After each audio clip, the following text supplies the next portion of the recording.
Misteri hilangnya dua remaja asal Desa Krinjing, Kecamatan Watu Malang, Kabupaten Wonosobo, di kawasan Gunung Bismo, hingga kini masih terus menyedot perhatian publik. Seiring dengan operasi SAR besar-besaran yang terus berjalan, teka-teki mengenai jalur yang dilewati oleh kedua korban mulai terkuak.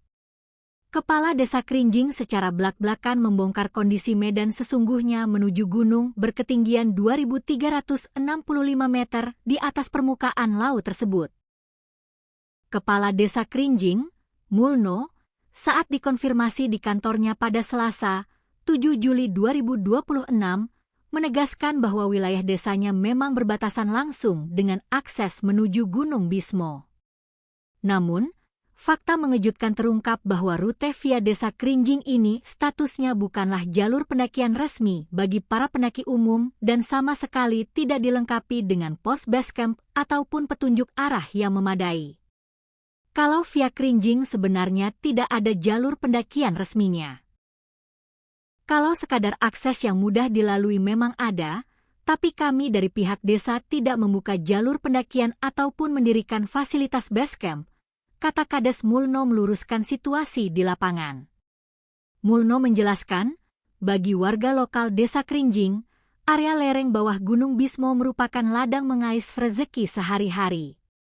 Hampir setiap pagi hingga sore, masyarakat keluar masuk kawasan hutan tersebut menggunakan sepeda motor roda 2 untuk mengelola lahan pertanian komoditas kopi dan alpukat.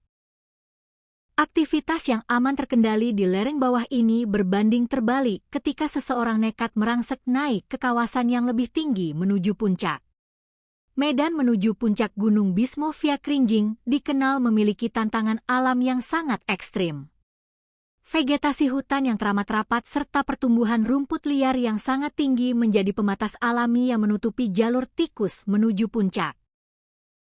Akibatnya, tim SAR gabungan yang melakukan penyisiran terpaksa menghabiskan waktu lebih lama di lapangan karena harus membabat semak belukar terlebih dahulu demi membuka akses jalan.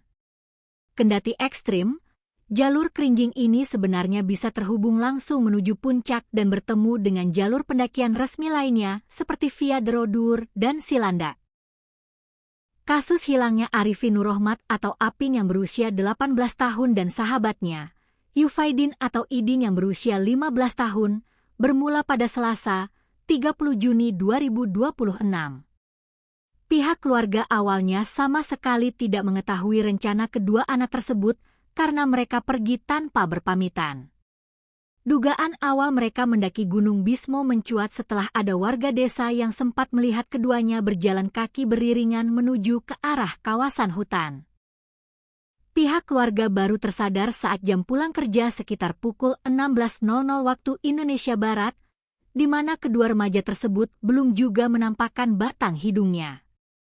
Setelah pencarian mandiri hingga larut malam tidak membuahkan hasil, pihak keluarga akhirnya melaporkan kejadian tersebut ke pemerintah desa keesokan paginya. Menurut Kades Mulno, Apin yang kini duduk di bangku kelas 12 SMA sebenarnya sudah sering naik ke kawasan Gunung Bismo dan cukup mengenali medan. Sementara Idin yang masih berstatus siswa SMP baru 1 kali mendaki ke sana. Hubungan keduanya dikenal sebagai sahabat karib yang rumahnya hanya bertetangga selisih 1 rumah saja.